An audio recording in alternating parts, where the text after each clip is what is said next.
Amigas e amigos queridos do Grupo Espírita André Luiz, novamente nós estamos nos reunindo a vocês no ambiente virtual da casa para juntos continuarmos estudando o Evangelho de Jesus à luz do ensino dos Espíritos.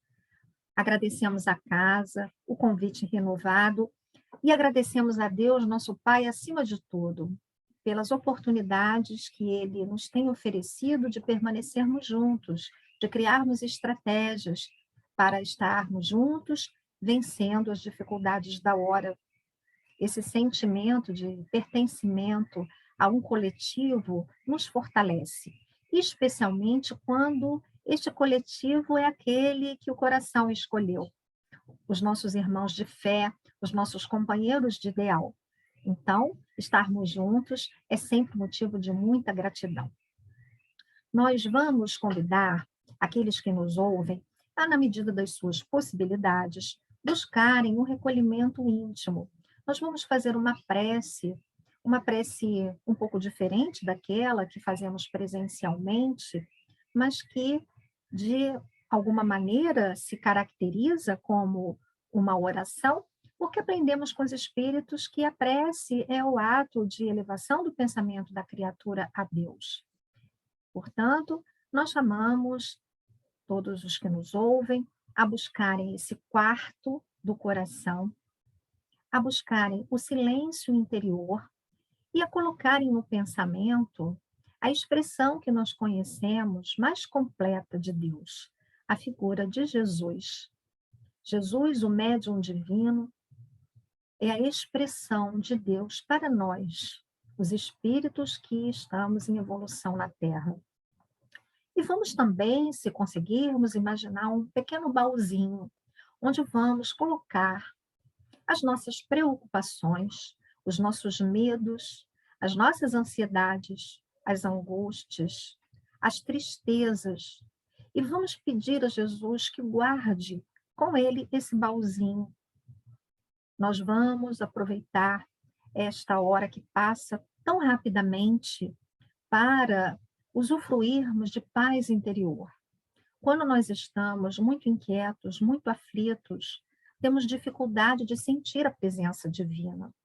Mas essa presença é constante. Jesus está sempre junto de nós através de uma rede incontável de trabalhadores, numa hierarquia quase infinita, em que nós estamos mergulhados, um ambiente espiritual em que nós estamos mergulhados, este ambiente do amor divino.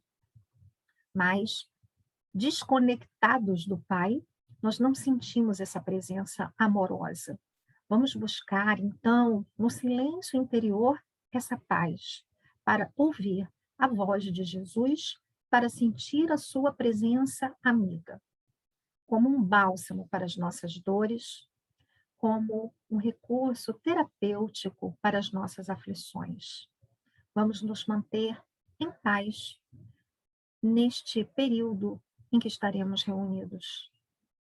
E vamos também imaginar que o nosso pensamento vai se espraiando para além das nossas casas, eles vão se reunindo no centro espírita, na casa de André Luiz, e de lá esse pensamento vai se irradiando para além das dimensões materiais da casa, para além das suas dimensões espirituais.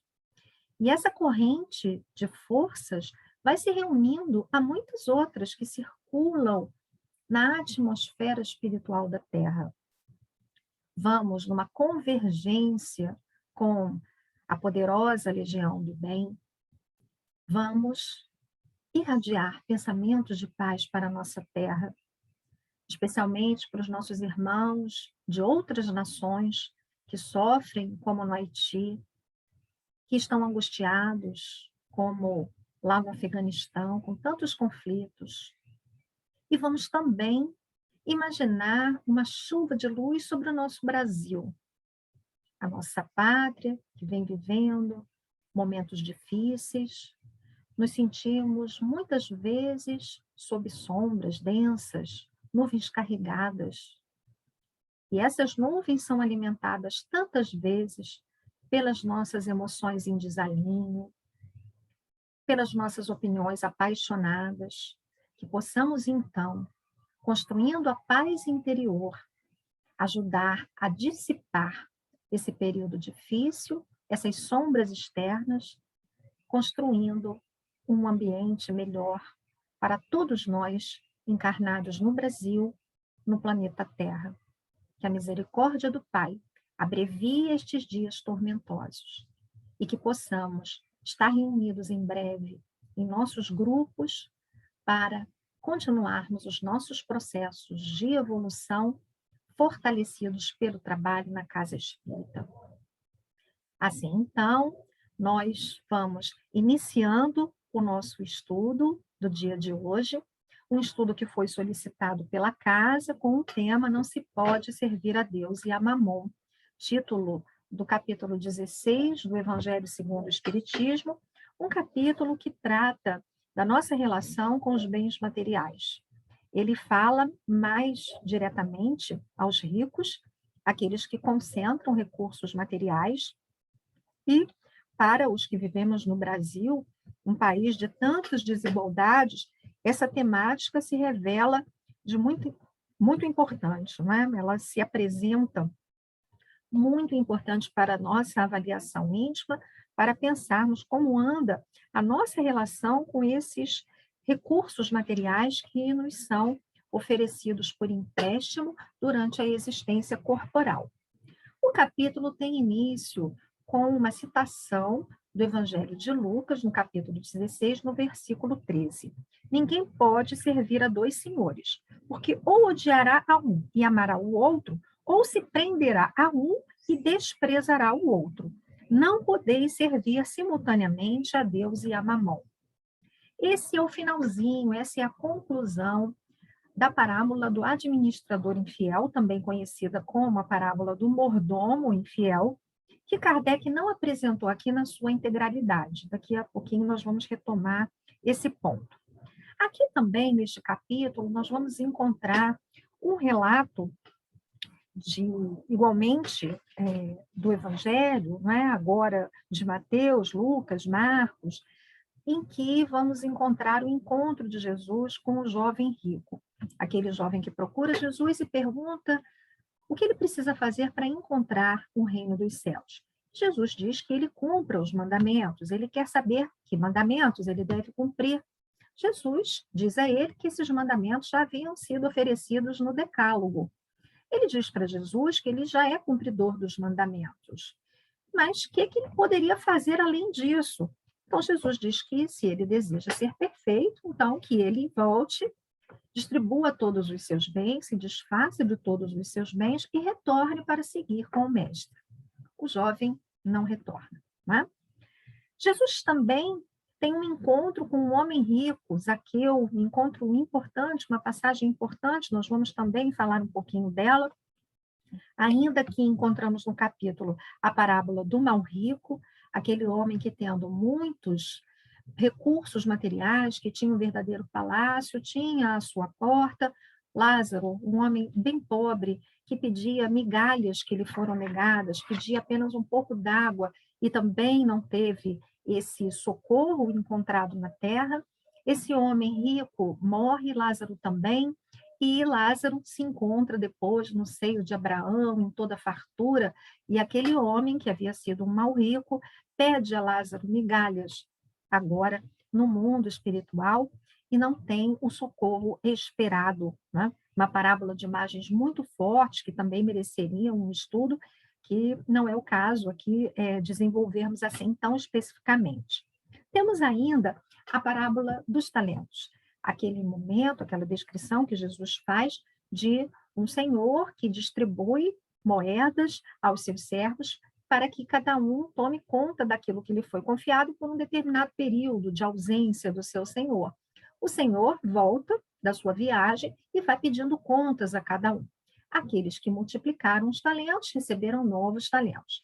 Aquele homem que teve medo e enterrou o talento com medo de perdê-lo, ainda fica destituído desse recurso, porque não havia sabido administrar bem o que lhe fora confiado. Né?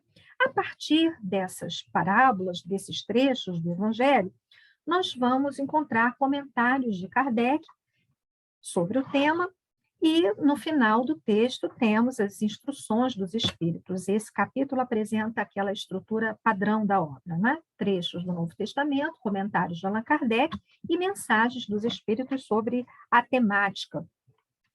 Nós vamos fazer assim um apanhado geral do capítulo, mas vamos nos deter um pouquinho nessa passagem do administrador infiel. Ela não é muito conhecida pelos espíritas, justamente porque ela não consta aqui integralmente. Em geral, nós estudamos outras passagens, né? Nós, então, vamos dividir hoje o nosso estudo em duas partes. Numa primeira parte, vamos falar um pouco sobre essa parábola, para o nosso conhecimento, para ampliarmos os nossos conhecimentos sobre ela. E, no segundo momento, vamos nos ater àquilo que é fundamental, o ensino, a essência do capítulo. Nós poderíamos nos perguntar por que Kardec foi tão cuidadoso ao apresentar parábolas na sua integralidade, em diversos momentos do Evangelho segundo o Espiritismo, em diversos capítulos, e, em relação a essa, ele apresentou apenas a conclusão, ele ficou apenas com a síntese. Nós podemos aqui aventar uma possibilidade, né? Segundo os estudiosos do texto bíblico, do Novo Testamento, particularmente, essa parábola é daquelas de mais difícil interpretação. Segundo alguns, é a mais difícil de se compreender. Nós vamos entender por quê daqui a um pouquinho, né? Kardec, na introdução do Evangelho, ele escreve que nós poderíamos dividir em 5 partes as matérias que constam no Evangelho de Jesus, nos Evangelhos, melhor dizendo. Os atos comuns da vida do Cristo, os milagres, as predições, aquelas palavras que foram tomadas pela Igreja para a formulação dos seus dogmas e o ensino moral. As 4 primeiras partes motivaram muitas dissensões, muitas divergências entre os cristãos, justamente pelas diferenças de interpretação. Não são trechos transparentes, merecem um estudo bem cuidadoso e, pelo fato de a mensagem não ser apresentada assim com toda a sua clareza, houve diferentes entendimentos, e esses diferentes entendimentos vão gerando separações entre as criaturas humanas. Kardec, no Evangelho, se ocupa do ensino moral do Cristo, porque esse ensino é inequívoco. Nós todos poderíamos fazer um resumo do pensamento de Jesus, até porque o Mestre expressou aquilo que era fundamental, o maior mandamento, o amor a Deus, acima de todas as coisas, o amor ao próximo como a nós mesmos. Desse princípio decorre a ideia de que nós deveremos ser tolerantes, pacientes, nós deveremos saber perdoar na vida de relação. Isso esse conteúdo é a mensagem consensual. Todos nós sabemos identificar precisamente no Evangelho essas orientações de Jesus. Então, é por isso que aqui Kardec está buscando a convergência no pensamento do Cristo, aquilo que é ponto de consenso. Em outras obras, como na Gênese, por exemplo, ele vai estudar os milagres, ele vai estudar as predições, mas nesta obra ele se ocupa do ensino moral, que é para ele a essência do cristianismo. Melhor dizendo, a essência do pensamento do Cristo, né? O cristianismo foi uma formulação humana, e essa formulação traz as marcas da nossa inferioridade. Muitas vezes, na maioria das vezes, nós não somos muito fiéis ao pensamento de Jesus, com as nossas traduções, e a tradução aí não é só no sentido linguístico, né? A tradução é a nossa compreensão desse pensamento, vai carregando as nossas marcas, as nossas sombras. Então, vamos buscar aqui, nessa passagem do administrador infiel, algumas possibilidades de compreensão. Realmente, mesmo entre os espíritas, nós não encontramos um consenso nas diferentes leituras. Nós tivemos oportunidade aqui nas nossas pesquisas de ver a interpretação, a leitura que é feita por Cair Bachutel, por Pedro de Camargo, Paulo Alves Godoy, Richard Simonetti, Terezinha de Oliveira, companheiros que foram lendo este texto e buscando significá-lo com os conhecimentos que nós temos apresentados pelos espíritos. E há aí também as suas diferenças. Alguns pontos, no entanto, também permanecem. Alguns pontos se repetem nessas leituras, e é por isso que nós vamos compartilhar com vocês o que pudemos aprender com esses companheiros mais experientes no estudo das palavras de Jesus. Então, nós vamos fazer assim, uma leitura integral dessa passagem, depois nós vamos fazer uma análise desses elementos, né? E, por último, vamos buscar esse significado menos literal, mais profundo. Nós vamos buscar o espírito que vivifica para além da letra que mata. Então, escreve assim o evangelista. Disse Jesus aos discípulos: havia um homem rico que tinha um administrador, e este lhe foi denunciado como esbanjador dos seus bens. Chamou-o e perguntou-lhe: que é isto que ouço dizer de ti? Presta contas da tua administração, pois não podes mais administrar. Disse o administrador consigo: que hei de fazer, já que o meu amo me tira a administração? Não tenho forças para cavar. De mendigar tenho vergonha. Eu sei o que hei de fazer para que, quando for despedido do meu emprego, me recebam em suas casas. Tendo chamado cada um dos devedores do seu amo, perguntou ao primeiro: quanto deves ao meu amo? Respondeu ele: 100 batos de azeite. Disse então: toma tua conta, senta-te depressa e escreve 50. Depois perguntou ao outro: e tu, quanto deves? Respondeu ele: 100 coros de trigo. Disse-lhe: toma tua conta e escreve 80. E o homem louvou o administrador iníquo por haver procedido sabiamente, porque os filhos deste mundo são mais sábios para com a sua geração do que os filhos da luz. E eu vos digo: granjeai amigos com as riquezas das iniquidades, para que, quando estas vos faltarem, vos recebam eles nos tabernáculos eternos. Quem é fiel no pouco também é fiel no muito. E quem é injusto no pouco também é injusto no muito. Se, pois, não fostes fiéis nas riquezas injustas, quem vos confiará as verdadeiras? E se não fostes fiéis no alheio, quem vos dará o que é vosso? Nenhum servo pode servir a dois senhores, porque ou há de aborrecer a um e amar o outro, ou há de unir-se a um e desprezar o outro. Não podeis servir a Deus e às riquezas. Então, vejamos que essa passagem realmente ela é enigmática, ela é de difícil compreensão. Porque Jesus se utiliza muito dessa imagem do Senhor, um Senhor que oferece recursos, e esse Senhor que representa o Pai, na maioria das vezes, é uma metáfora de Deus para nós, é uma metáfora do Pai, do modo como o Pai se relaciona conosco. No entanto, o Senhor aqui, o amo dessa passagem, ele elogia um homem desonesto, ele fala para a gente granjear amigos com as riquezas das iniquidades, então é um texto realmente nada transparente numa primeira leitura. Por isso, dissemos, vamos recorrer aos leitores mais experientes. Vamos voltar e destrinchar o texto por partes. Disse Jesus aos discípulos: havia um homem rico que tinha um administrador, e este lhe foi denunciado como esbanjador dos seus bens. Até aqui fica fácil da gente entender, né? Nós temos aí um homem que tem bens, que tem posses, e ele tem um administrador dos seus bens.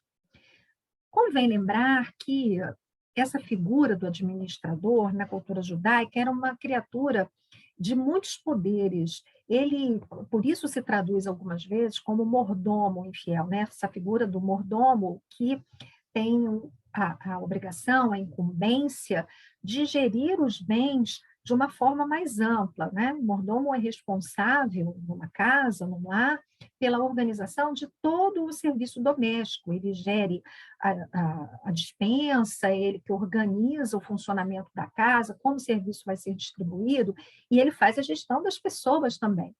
E, por isso, às vezes, nós vamos encontrar a parábola do mordomo infiel. Então, esse administrador é um administrador com muitos poderes, e ele foi denunciado por alguém como esbanjador dos bens do seu amo, ou seja, ele não estava fazendo uma boa administração.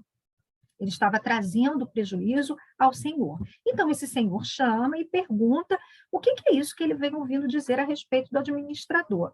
E diz que ele, então, será dispensado e que ele precisa prestar contas dessa administração. Né? Presta contas da tua administração, pois não podes mais administrar. Bom, o administrador, então, passa a ter um problema, ele vai ser despedido. Então, escreve Lucas, disse o administrador consigo, que hei de fazer, já que o meu amo me tira a administração? Não tenho forças para cavar, de mendigar, tenho vergonha. Eu sei o que hei de fazer, para que quando for despedido do meu emprego, me recebam em suas casas. Então, ele cria uma estratégia. O que ele faz, então? Ele está diante de um dilema. Ele não tem forças mais para cavar, ele não quer viver da mendicância, ele tem vergonha disso, então ele tem um plano, eu já sei o que eu vou fazer. Porque quando eu perder esse emprego, eu vou ter quem me ofereça, quem me receba, eu vou ter alguém para me empregar. Então, o que ele faz? Tendo chamado cada um dos devedores do seu amo, perguntou ao primeiro, quanto deves ao meu amo? Respondeu ele, 100 batos de azeite. Né? Aqui nós temos uma medida de líquido, que, segundo pesquisamos, representava assim, uma grande quantia. Esse homem tinha uma grande dívida. O que ele faz, então? Toma a tua conta, senta-te depressa e escreve 50. Ele fez um acordo, ele beneficiou o devedor. Por quê? Ele sabia que, no futuro, aquele devedor, por gratidão, poderia empregá-lo. Então, ele agiu ali de caso pensado, não foi por generosidade. Ele estava plantando para semear. Depois perguntou ao outro, e tu, quanto deves? Respondeu ele, 100 coros de trigo. Temos aqui uma outra medida antiga de grãos, né, de alimentos secos, que também expressa uma dívida, uma quantidade grande. Disse-lhe, toma tua conta e escreve 80. Ele foi diminuindo as dívidas e fazendo ali alianças com os devedores, beneficiando os devedores. O que nos chama a atenção a partir de agora é a atitude do amo. Então, ele foi enganado por aquele homem já na administração inicial. E agora ele toma conhecimento de que o administrador o está lesando ainda mais. Mas vejamos a atitude do amo. O amo louvou o administrador iníquo por haver procedido sabiamente. Em algumas outras traduções, nós vimos prudentemente, ele agiu com prudência, para que, bom, porque os filhos deste mundo são mais sábios para com a sua geração do que os filhos da luz. Que expressão aí difícil de a gente entender, né? Bom, o que nós encontramos que pode nos ajudar a entender essa passagem? Nós temos usado um material que já compartilhamos em outra ocasião com vocês, mas o público vai se renovando, então nós vamos repetir a indicação. Esse material é de um grupo de São Paulo, a primeira autora aqui que aparece na capa é Ana Lúcia Garipo, é um grupo de colaboradores que fez um estudo muito consistente, muito bem fundamentado sobre as parábolas de Jesus, e chama-se Estudo, Análise, Interpretação e Comentários. Né? Tem o título As Parábolas de Jesus, Estudo, Análise, Interpretação e Comentários. São 2 volumes, a do Administrador Infiel se encontra no volume 1 e a Luxofia é a editora. Quando nós olhamos as referências, nós vamos perceber que os nossos irmãos fizeram uma pesquisa muito ampla, que traz autores estudiosos da Bíblia consagrados na literatura nacional e internacional, dicionários especializados. Para os comentários e interpretações bíblicas também são trazidos autores reconhecidos dos estudos acadêmicos, autores muito importantes, outras obras de cultura geral e, naturalmente, obviamente, a codificação kardeciana, o trabalho fundamental de Kardec na compreensão das parábolas, além da codificação dos 5 livros fundamentais, obras complementares, como que é o Espiritismo, obras póstumas, a Revista Espírita, também aqui trazida em diversas passagens, e muitas outras obras da literatura mediúnica, obras que nos foram trazidas pela mediunidade de Francisco Cândido Xavier, autores como Humberto de Campos, Emmanuel, e também obras psicografadas por Divaldo Franco. obras apresentadas por Dona Amélia Rodrigues, que estuda muito as passagens de Jesus, por Joana de Ângeles e outros autores, né? Então, nós podemos ver que a pesquisa dos nossos irmãos foi uma pesquisa bem abrangente e isso dá consistência às análises que são aqui apresentadas. Esses nossos irmãos nos chamam a atenção aqui para o fato, assim como outros autores que nós lemos, de que Jesus, ele não está elogiando a deslealdade do homem, mas a sua capacidade de agir rapidamente para resolver a sua questão. Esse homem não ficou ali parado, né, enunciando coisas desnecessárias, elucubrando o que ele faria. Ele agiu rapidamente na busca de uma solução. Ele agiu sabiamente do ponto de vista material. Então, Jesus, o homem aqui, né, esse administrador, que poderia representar cada um de nós, porque cada um de nós recebe de Deus uma cota, todos nós recebemos do Pai um conjunto de recursos para serem bem administrados, nós prestaremos conta ao amo, que representa Deus aqui, né?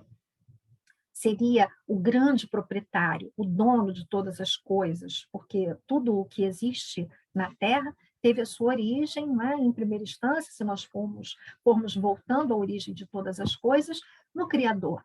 Então, Deus é o dono de tudo que existe na Terra. Esse amo dá ao administrador a possibilidade de gerir esses recursos. Assim somos nós. E diante de um problema, o administrador foi hábil. Existe aqui uma habilidade na solução dos problemas. E esse significado, ele fica corroborado, né? Nós podemos entender que, de fato, ele se justifica na continuidade do texto. Porque, diz assim o amo, porque os filhos deste mundo são mais sábios para com a sua geração do que os filhos da luz. Vejamos então aqui que esse amo está elogiando o administrador, que para resolver um problema agiu com muita assertividade, foi rápido, ele teve empenho para resolver a questão. E o amo diz que os filhos deste mundo, que representam aqueles que vivem projetados para uma vida material, não é? Tanto que aqui nós vamos encontrar a expressão a sua geração, ou seja, aqueles que estão vivendo este momento encarnados na Terra e que se preocupam tão somente com a vida material.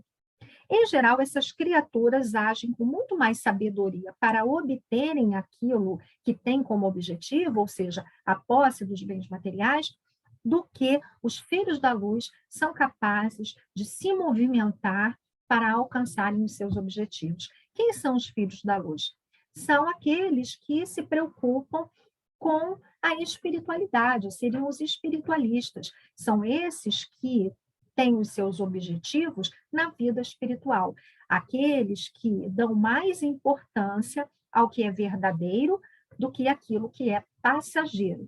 No entanto, contraditoriamente, aqueles que têm os seus objetivos projetados na vida material trabalham com muito mais diligência, com muito mais cuidado, com muito mais dedicação para conseguirem o que querem do que os filhos da luz. Nós vamos recorrer ao Livro dos Espíritos na questão 932 para ver que esse sentido realmente encontra respaldo na opinião dos espíritos. Nessa pergunta 932, nós vamos encontrar a formulação de Kardec. Por que no mundo, tão frequentemente, a influência dos maus sobrepuja a dos bons?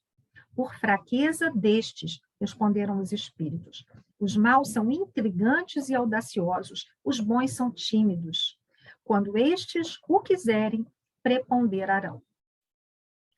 Aqui nós precisamos pensar, refletir sobre como temos nos dedicado a buscar a realização dos nossos propósitos no bem, como nós temos concretizado as nossas boas intenções de praticar o bem. Porque os maus são obstinados e por isso eles conseguem os seus objetivos. Os bons são tímidos. Nós, muitas vezes, nos envergonhamos de fazer aquilo que é certo. Nós nos envergonhamos, muitas vezes, de dizer que não vamos nos acompliciar a determinadas práticas. Os maus, eles não têm pudores, eles se reúnem para alcançar determinada finalidade. E eles encontram êxito na Terra. Tá? Voltando, então, a essa parábola, o que o amo está elogiando é a capacidade daquele homem, de frente a uma situação, encontrar alternativas, o que não acontece muitas vezes com aqueles que se dispõem a seguirem a luz. Essa é a compreensão que nós podemos ter dessa passagem. E ele prossegue no texto: eu vos digo, granjeai amigos com as riquezas das iniquidades, né? Que coisa estranha de a gente pensar. Como é que esse amo, que poderia representar a figura do pai, vai sugerir que a gente consiga amigos com aquela riqueza que é uma riqueza ilícita, uma riqueza que foi adquirida muitas vezes de uma forma irregular. Bom, a esse respeito, nós também vamos encontrar no Livro dos Espíritos recursos para lermos esse texto no seu sentido mais profundo. Vamos lembrar que nas palavras de Emmanuel, Kardec é a chave e Jesus é a porta. Né? Jesus é o nosso caminho ao Pai. E a chave para abrir a porta, a chave da compreensão da mensagem de Jesus, nós poderemos encontrar em Kardec. Na pergunta 808, no item em que Kardec está estudando a desigualdade das riquezas, nós vamos ler a pergunta: a desigualdade das riquezas não se originará das faculdades, em virtude da qual uns dispõem de mais meios de adquirir bens do que outros? Kardec partiu aqui de uma premissa. Então, não existe desigualdade na Terra, porque uns têm mais capacidade de produzir riqueza, de gerar riqueza do que outros? Aí os espíritos disseram sim e não. Da velhacaria e do roubo, que dizes? Aí Kardec insiste, mas a riqueza herdada, essa não é fruto de paixões mais.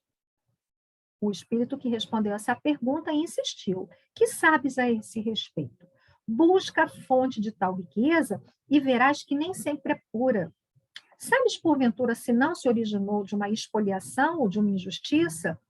Mesmo, porém, sem falar da origem, que pode ser má, acreditas que a cobiça da riqueza, ainda quando bem adquirida, os desejos secretos de possuí-la o mais depressa possível, sejam sentimentos louváveis? Isso é o que Deus julga, e eu te asseguro que o seu juízo é mais severo que o dos homens. Aqui, nós poderíamos, assim, botar uma luz amarela piscante, né, para pensar sobre isso. Apesar de os espíritos dizerem que não há nada errado no gozo que nós venhamos a ter dos bens materiais, desde que eles sejam adquiridos pelo nosso trabalho honrado, pelo nosso trabalho honesto, nós vamos encontrar aqui uma reflexão de que a riqueza, na sua origem, muitas vezes, ela foi adquirida por uma injustiça, por uma expoliação. Basta a gente olhar a história da humanidade, tá? Como é que a riqueza vai se concentrando em algumas mãos ao longo do tempo? Alguém que vai se aproveitando do trabalho de alguém, alguém que vai acumulando sobre o trabalho de alguém, às vezes com o sacrifício do trabalho de alguém. Alguém que vai enriquecendo com o trabalho de muitas pessoas que vivem com recursos muito limitados, mesmo que agindo dentro da legalidade, porque as leis dos homens são leis imperfeitas. Então, nem tudo aquilo que é legal é moral. Quantas vezes nós questionamos os benefícios, as prerrogativas dos nossos políticos, todos os auxílios a que eles têm direito? São legais, são benefícios legais. No entanto, eles não nos parecem morais, porque num país de tanta miséria quanto o nosso país, nós temos visto aumentar esses índices, né? Agora, então, nesse período pandêmico, nós temos visto o acirramento da nossa desigualdade social. Então, nós vamos pensar que, muitas vezes, aquele que é proprietário de um conjunto de bens, ele tem a sua riqueza construída à custa do sofrimento de outras pessoas, né? mesmo desconsiderando essa origem, se a pessoa disser, mas ele herdou de família, ele herdou, mas lá na sua origem, como essa riqueza foi adquirida, né? Mas mesmo se a gente esquecer essa riqueza herdada, a gente vai ver aqui que a cobiça da riqueza, mesmo quando bem adquirida, os desejos secretos de possuí-la o mais depressa possível, não são sentimentos louváveis. E que a esse respeito, a justiça divina é mais severa do que a nossa justiça. Porque coisas que são consideradas no nosso mundo muito naturais, elas são muito facilmente de serem compreendidas, né, e legitimadas, são legitimadas mesmo na nossa sociedade, à luz da justiça divina, serão avaliadas com o maior rigor. Então, é nesse sentido que, mesmo a riqueza sendo adquirida de uma forma eticamente ou moralmente questionável, seria bom que essa riqueza fosse empregada em benefício dos outros.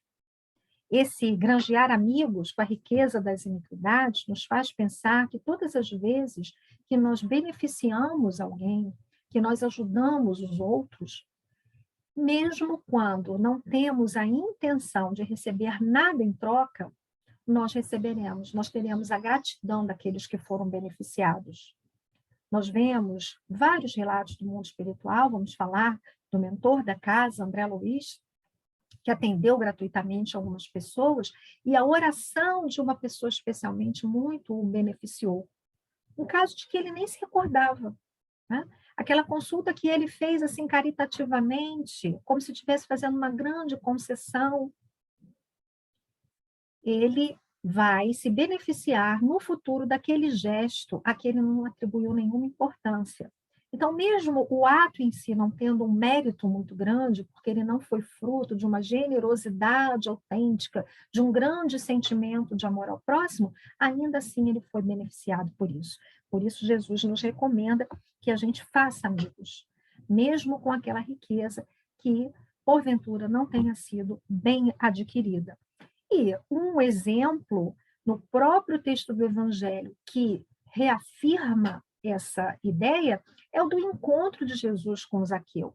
Zaqueu é aquele homem de baixa estatura, um publicano, ou seja, um homem que enriquecia ilicitamente, que era muito, muito mal visto pelos judeus. E esse homem vai ao encontro de Jesus. Ele sobe numa figueira, porque como ele era pequeno, ele não conseguia ver Jesus no meio da multidão, e Jesus, vendo ele ali em cima da figueira, pede para ele descer e diz que vai à sua casa, o que motivou também comentários muito maldosos, né? A população dizendo como é que Jesus vai à casa desse homem que é um homem de má vida. E neste encontro com Jesus, entendendo a proposta do Cristo, o publicano diz que vai ajudar os pobres com a riqueza que ele acumulou ilicitamente e que ele vai restituir em 4 vezes o valor, né, das pessoas a quem ele tinha espoliado. Então, a sua riqueza ela foi constituída de uma forma ilegal, porque o publicano se beneficiava, ele acrescentava valores aos tributos que ele já deveria cobrar, era a parte que ficava para ele, né? E, mesmo assim, Jesus afirma que a salvação foi encontrada naquele dia, porque nós vimos a salvação de Zaqueu pela sua compreensão da proposta do Cristo. Vejamos que Jesus se refere desta maneira a Zaqueu. Esta casa recebeu hoje a salvação, porque também este é filho de Abraão, visto que o Filho do Homem veio para procurar e salvar o que estava perdido. Também em Lucas 19, 1 a 10, nós lemos só o finalzinho, versículo 10. Né? Então, aqui nós tivemos a salvação porque Jesus veio para procurar e salvar o que estava perdido. Então, Zaqueu estava, de fato, perdido numa acumulação de bens indevida, mas ainda assim foi possível salvá-lo, resgatá-lo. Então, mesmo quando a riqueza ela não é adquirida licitamente, ainda assim ela pode estender benefícios aos nossos irmãos. Vejamos aqui essa imagem dos devedores que são beneficiados pelo homem. ele não faz para beneficiá-los, ele faz porque ele tem um objetivo, né? Ele tem maldosamente, ali, ardilosamente, uma intenção. Mas a gente poderia compreender aqui também essa imagem do devedor como nosso próximo, porque todos nós somos devedores. Todos os que estamos na Terra somos devedores da lei. Tanto assim que nós vamos encontrar, né, essa passagem fundamental em que nós temos no Pai Nosso a expressão: Pai, perdoa as nossas dívidas, assim como nós perdoamos os nossos devedores. Essa expressão dívidas, que é a expressão mais conforme, mais fiel ao pensamento enunciado por Jesus, fala da nossa condição de devedores da lei. Quando nós abatemos as dívidas dos nossos irmãos, isso quer dizer que nós diminuímos o seu sofrimento. Todos nós estamos encarnados na Terra sofrendo o efeito das nossas ações passadas, mas é possível que solidariamente nós possamos diminuir o impacto atual das nossas ações pregressas nessa atitude fraterna de acolhimento, nos ajudando uns aos outros, diminuindo a cota das nossas aflições. Isso é, de alguma maneira, diminuir a dívida, é o perdão da dívida, né? E, portanto, nós vamos percebendo aqui que o texto termina de uma forma mais enérgica, dizendo que ninguém pode servir bem a dois senhores, porque ou vai aborrecer a um e amar o outro, ou há de unir-se a um e desprezar o outro. Não é possível servir a Deus e às riquezas, como encontramos às vezes já a tradução dessa expressão mamon. Mamon era mamon é ótimo. Mamon era um deus pagão, representante da riqueza, e o termo pode ser compreendido, por extensão, às riquezas do mundo material.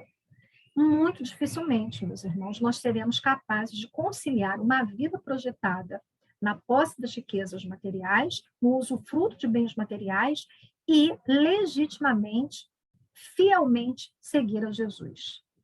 Tanto é difícil essa conciliação que nós vamos encontrar a comparação de Jesus, que está aqui também no capítulo 16. É mais difícil, ou melhor dizendo, é mais fácil passar um camelo por um buraco de agulha do que um rico entrar no reino dos céus. Bom, Kardec lembra que, naturalmente, a gente precisa compreender de uma forma particular essa passagem, né? Porque senão seria a impossibilidade total, porque o camelo não pode passar por um buraco de uma agulha, a menos que a gente compreenda camelo também como uma corda, uma linha mais grossa. Nós precisamos lembrar que o aramaico, a língua falada por Jesus, era uma língua que não tinha assim tantos vocábulos, então uma mesma palavra tinha vários significados.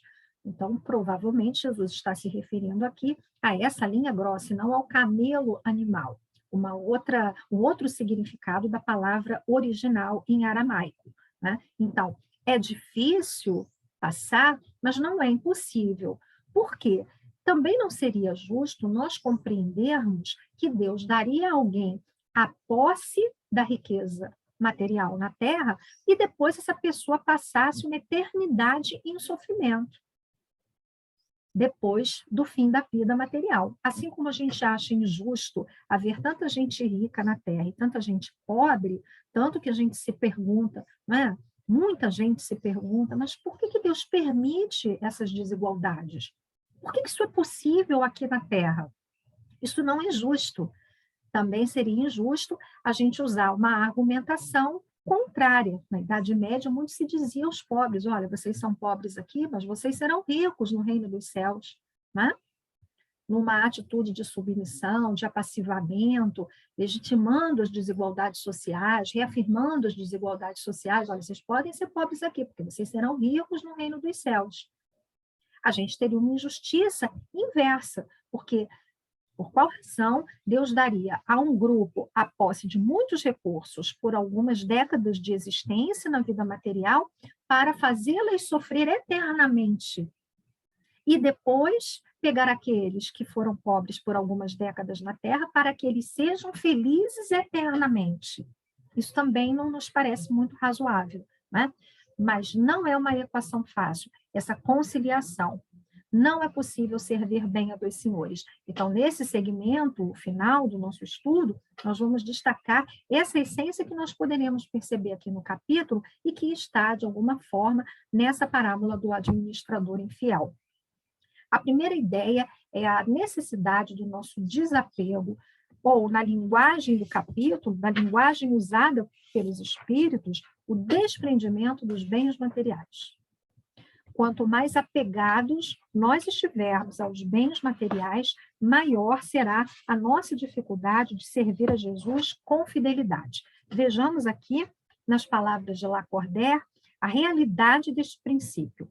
O amor, afirma ele no item 14, o amor aos bens terrenos constitui um dos mais fortes óbices ao vosso adiantamento moral e espiritual.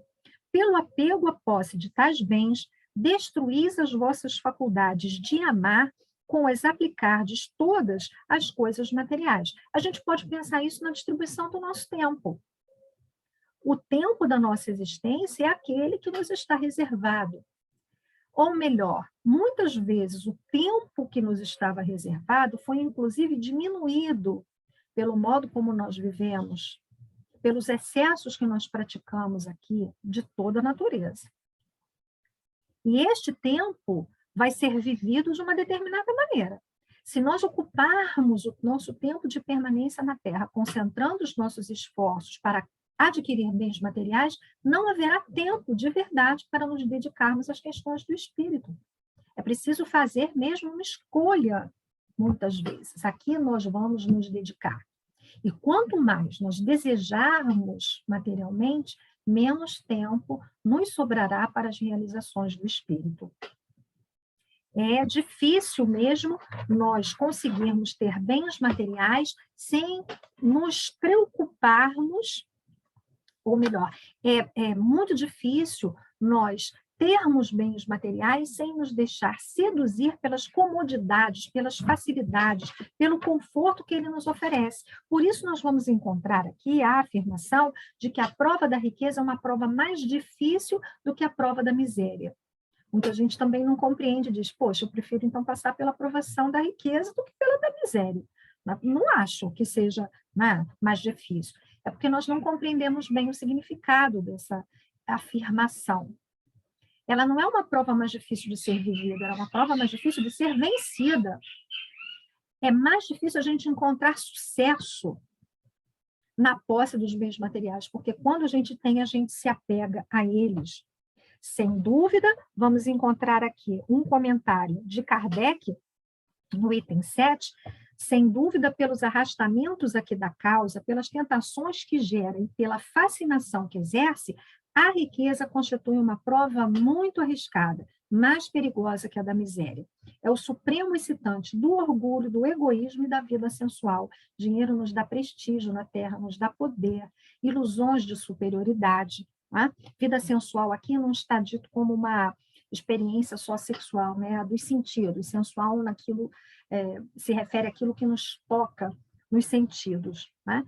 É o laço mais forte que prende o homem à terra e lhe desvia do céu os pensamentos. Então, precisamos pensar na nossa relação com os bens materiais. O quanto estamos dedicando a nossa vida à posse desses bens e o quanto estamos nos apegando a pertences materiais. Nós temos ainda uma outra ideia que não gostaríamos de deixar ainda de mencionar aqui, né? Um ensino que já destacamos, mas que merece aqui algum reforço, essa ideia da diligência, da prudência que devemos ter para com as coisas que verdadeiramente importam. Então, nos inspirar daquele homem, daquele administrador que, frente a uma dificuldade, ele rapidamente criou estratégias para alcançar os seus objetivos, que a gente também seja diligente, que a gente tenha muito cuidado, muito zelo, muita dedicação na execução daquelas tarefas que efetivamente são importantes para nós. E uma última ideia com a qual nós gostaríamos de encerrar o nosso estudo é aquela que Cair Bar Schutel destaca no estudo que ele faz dessa parábola. Ele diz que se há uma ideia fundamental aqui expressa, é a ideia da fidelidade a Deus. Porque não é possível ser fiel a dois senhores. Não é possível ser fiel às riquezas e a Deus simultaneamente. E a esse respeito, nós vamos recorrer a uma mensagem do livro Boa Nova, o capítulo é o de número 6, chamado Fidelidade a Deus. É um texto belíssimo, merece a nossa leitura completa, integral. Aqui nós vamos ler apenas um trechinho que encerra o nosso trabalho de hoje, porque não nos sentimos capazes de traduzir a beleza que Humberto de Campos dá ao texto. Nós não conseguiremos reproduzir a poesia que podemos encontrar aqui. Então, quando os discípulos começam a questionar Jesus sobre as dificuldades que eles vão encontrando no cumprimento daquele ideal proposto por Jesus, eles questionam Jesus. Não é possível que haja tantas dificuldades para nós sermos fiéis a Deus. Mestre, exclamou um deles, não seria melhor, um pouco antes, né? Vamos recordar, timidamente, Tiago, que é filho de Alfeu, vai contando aí algumas questões a Jesus, apresentando questões a Jesus, e eles começam a se questionar mesmo se valeria a pena até continuar no trabalho proposto. Diz Jesus para os discípulos, na causa de Deus, a fidelidade deve ser uma das primeiras virtudes. Um pouquinho adiante, Jesus nos lembra que tudo na vida tem o preço que lhe corresponde. Então, de alguma maneira, nós vamos pagar um tributo, vamos dizer assim, pelas escolhas que nós fazemos. Se a fidelidade a Deus exige de nós alguma coisa, também a fidelidade ao mundo exige. Tudo na vida tem o preço que lhe corresponde. Se vacilares receosos ante as bênçãos do sacrifício e as alegrias do trabalho, meditai nos tributos que a fidelidade ao mundo exige. O prazer não costuma cobrar do homem um imposto alto e doloroso? Quanto pagarão em flagelações íntimas o vaidoso e o avarento? Qual o preço que o mundo reclama ao gozador e ao mentiroso? E aí os discípulos começam a dizer, verdade, eu conheço uma pessoa que era tão avarenta que não utilizou os bens nem para ela. Ela acabou morrendo privada de recursos materiais porque ela se apegou demais ao que ela tinha e nem para ela quis usar. Né? Outros continuam dando testemunhos da realidade dessa afirmação. E aí, então, os discípulos perguntam, né, um deles pergunta, se não seria melhor fugir então do mundo. Vamos negar o mundo? Então a gente abandona tudo que diz respeito às atividades do mundo e a gente segue só fielmente a Deus. Vejamos aqui as palavras do mestre. Ninguém pode servir simultaneamente a dois senhores. Fora absurdo viver ao mesmo tempo para os prazeres condenáveis da terra e para as virtudes sublimes do céu. O discípulo da Boa Nova tem de servir a Deus, servindo a sua obra neste mundo. Ele sabe que se acha laborar com muito esforço num grande campo, propriedade de seu pai, que o observa com carinho e atenta com amor nos seus trabalhos. Imaginemos que esse campo estivesse cheio de inimigos. Por toda parte, vermes asquerosos, víboras peçonhentas, tratos de terra improdutiva. É certo que as forças destruidoras reclamarão a indiferença e a submissão do Filho de Deus. Mas o filho de coração, fiel a seu pai, se lança ao trabalho com perseverança e boa vontade. Entrará em luta silenciosa com o meio, sofrer-lhe-á os tormentos com heroísmo espiritual. Por amor do reino que traz no coração, plantará uma flor onde haja um espinho. Abrirá uma senda, embora estreita, onde estejam em confusão os parasitos da terra. Cavará pacientemente, buscando as entranhas do solo, para que surja uma gota d'água onde queima um deserto. Do íntimo desse trabalhador brotará sempre um cântico de alegria, porque Deus o ama e segue com atenção. Vejamos então, companheiros, que as palavras do Mestre nos convidam a não abandonarmos o mundo, a estarmos no mundo, mas com esta compreensão de que nós deveremos viver conforme a indicação de Paulo de Tarso, como possuindo tudo e nada tendo, com todos e sem ninguém, vinculados a Deus, em primeiro lugar, mas vendo em cada criatura humana uma expressão de Deus em nossas vidas, acolhendo os nossos irmãos, construindo assim um futuro de paz para nós e para os outros.